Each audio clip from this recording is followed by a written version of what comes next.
Ukraine. Tariffs to dominate White House talks with Canadian PM today. What do missiles, maple syrup diplomacy, and a trade war all have in common? They're all on the menu today in the Oval Office, folks. Welcome back to Canada Bulletin, where we break down the news that actually matters to Canadians. And today, oh boy, do we have a geopolitical sandwich for you. Picture this. Prime Minister Mark Carney lands in Washington on a Monday night. Not for a casual dinner. Not for photo op. This is a we need to talk meeting with President Donald Trump. And when Trump wants to talk, you better believe there's a bill attached. Today's agenda? Ukraine support and trade tariffs. Or, as I like to call it, how to negotiate when your neighbor holds all the cards and isn't afraid to shuffle the deck. Buckle up, Canada Bulletin family, because this isn't just diplomatic small talk. This is high-stakes poker with our economy and international reputation on the table. So, what's actually happening in Washington right now? Mark Carney stepped off that plane knowing he's walking into what can only be described as a pressure cooker with a countdown timer. The Oval Office meeting is scheduled for today, and according to a senior Trump administration official, and yes, they actually confirmed this to Kyiv Post, Ukraine is front and center on the discussion list. Now, here's where it gets spicy. The official agenda talks about shared priorities in a new economic and security relationship. That's diplomatic speak for we have problems, and we're going to solve them, or else. Because lurking in the background of this friendly little summit are two massive elephants in the room. A U.S. trade war that's hitting Canadian steel and aluminum harder than a Zamboni on fresh ice, and an increasingly urgent debate about how Canada should be helping Ukraine. Before Carney even packed his bags, Canada's foreign ministry dropped a statement condemning Russia's recent massive missile and drone strikes across Ukraine. We're talking attacks that killed civilians, including children, and obliterated vital infrastructure. The ministry's response on X? We stand with Ukraine. Short, sharp, and to the point. But here's the billion-dollar question, or should I say, the billion tomahawk missile question. Is Canada ready to turn words into weapons? Literally? Let's talk about the economic gun to Canada's head. Remember when your parents said, money talks? Well, in Trump's playbook, tariffs scream. And right now, they're screaming at Canada. Carney's office is spinning this visit as the launch of consultations for the first joint review of CUSMA. That's the Canada-United States-Mexico agreement for anyone keeping score at home. This trade zone? It's the world's second-largest free trade area. Should be smooth sailing, right? Wrong. Talks collapsed over the summer like a house of cards in a windstorm. Then August 1st hit, and boom. Fentanyl-related tariffs on Canadian goods skyrocketed from 25% to a wallet-crushing 35%. That's not a tariff. That's a ransom note. And here's the kicker. Mexico got a free pass. They dodged the increase entirely. So Canada, being the polite neighbor we are, rolled back our retaliatory counter-tariffs as a goodwill gesture. Translation: we're desperate to get back to the negotiating table before our economy starts looking like a clearance sale.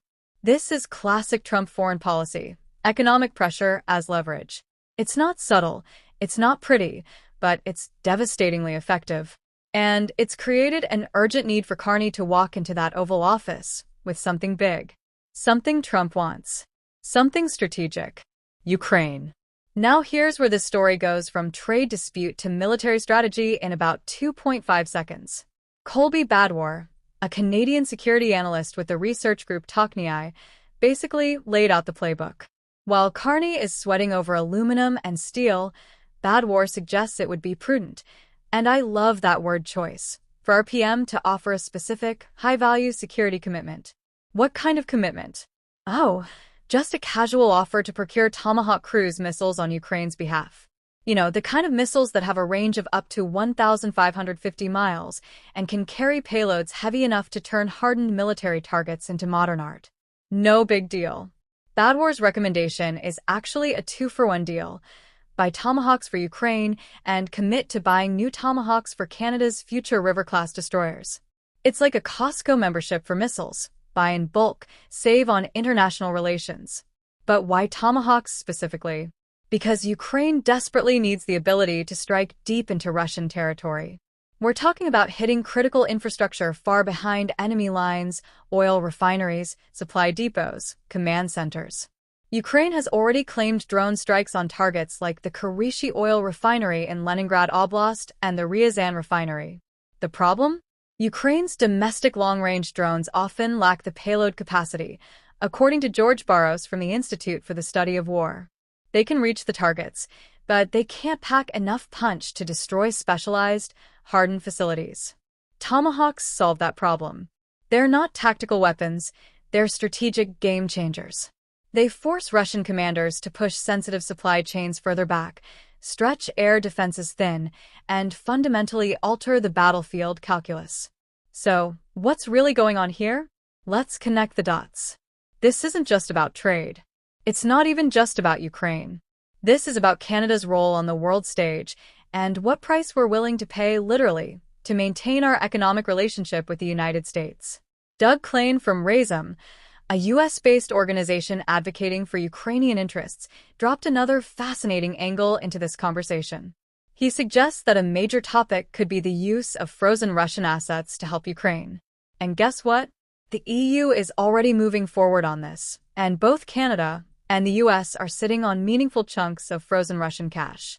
Plus, the U.S. Congress just passed new legislation strengthening Trump's authority to make Russia pay for Ukraine's support.